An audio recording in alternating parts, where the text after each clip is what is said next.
Well, to give us more information on this disaster, unfortunately, we are being joined by Mr. Terrell Jones, who is a journalist and he's a senior journalist. He's based in China, Japan and France. He teaches international journalism at the Claremont McKenna College. Welcome to the show, Terrell. Firstly, my question to you is that China, as we know, is heavily prone to earthquakes, and to mitigate the impact, nearly all the main cities and large states have set up their special earthquake disaster management system. So could you just enlighten us as to how these systems have contributed in the recent jolt? Well, Isha, the rural areas of China are especially susceptible to earthquake damage. Areas that are not well developed, areas that are poorer, such as the regions that were hit by the Sichuan earthquake in 2008 that you mentioned, damaged a lot of buildings because it was shoddy construction. What was particularly shocking from that earthquake in 2008 was that many public schools that had children in them collapsed because they were built in a very flimsy way, while government buildings remained standing. And so that is a priority, has been a priority, I think, since then going forward, that these earthquake mitigation measures are trying to shore up the construction of buildings that are more vulnerable and make sure that new ones that are built are stronger to withstand earthquake damage.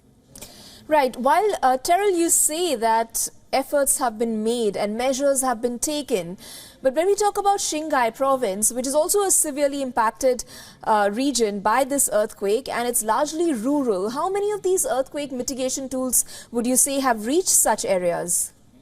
Well, that's exactly the problem. I think it just takes a long time to reach areas such as, Gansu and Qinghai provinces, which are very much inland, away from major cities. The big cities will get the first attention because there are more buildings that could be damaged, greater population at risk. But China is so vast and population is so huge that it will take just many, many years, if ever, to reach all the areas that need to have this kind of protection. And so things move very slowly, and it's difficult to say if they will ever really reach completion. Right. Now, Terrell, let's get a little more detailed here. In terms of rebuilding efforts, now the authorities have been ordered to get to it at to the latest. And what would you say is the importance of using a more resistant construction material? Do you think they are important, and how are they so different? Well, it's not just the material, but it's the way that buildings are constructed so that they have solid foundations, so that they're not weak above the first floor. But I think that the government will be very quick to try to help the people who are affected and rebuild, because the government or the Communist Party wants to be seen as the solid stabilizing factor in society, and so they will move quickly to try to shore up that perception of the party/government.